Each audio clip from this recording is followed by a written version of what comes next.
وأعظم ما يمكن أن تدعو الله به بعد أن تسأل الله أن يرزقك الجنة وأن يجيرك من النار هو أن يغفر الله لك ذنوبك.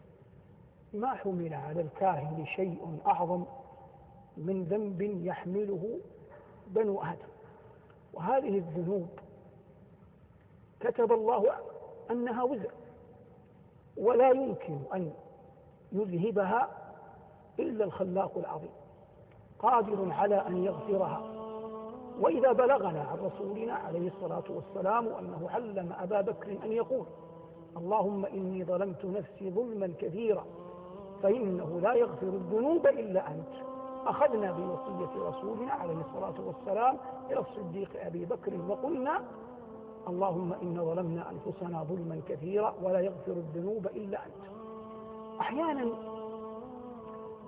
يعز المطلوب أو يتسلط المرهوب، هنا يظهر حقيقة التعلق بالله.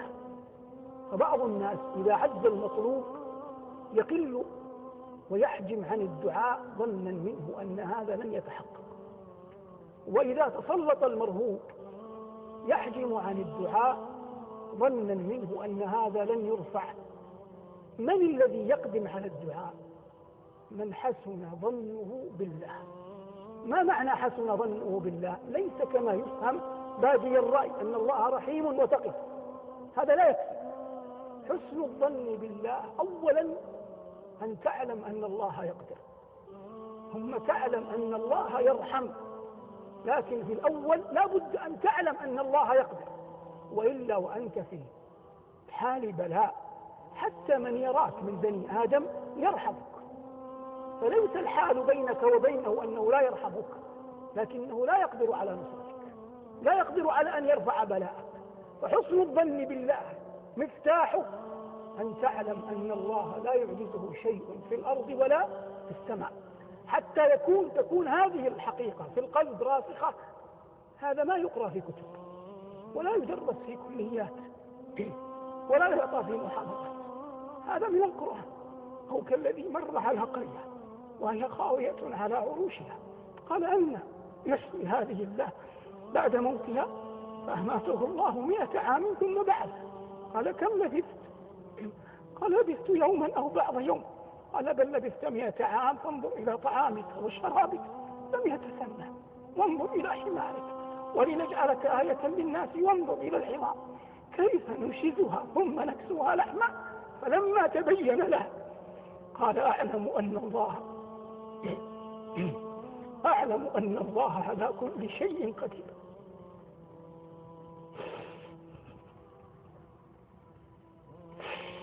هذا مفتاح العبودية الأعظم،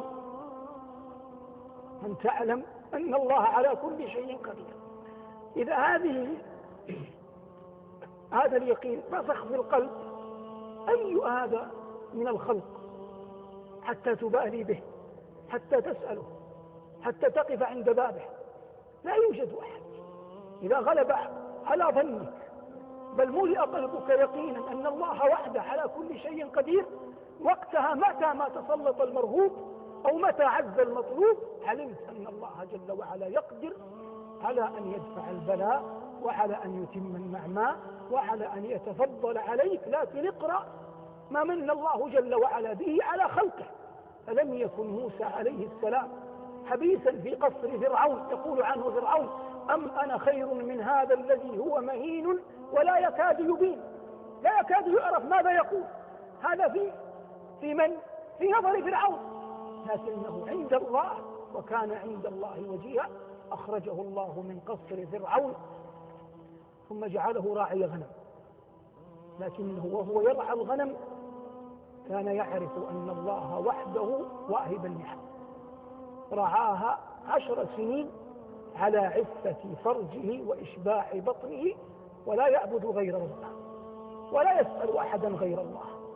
فلما أراد الله به فضلا أخرجه الله من الصحراء من رعي الغنم من أرض مدين وساقه إلى أرض مصر على غير موعد عنده، أي عند موسى.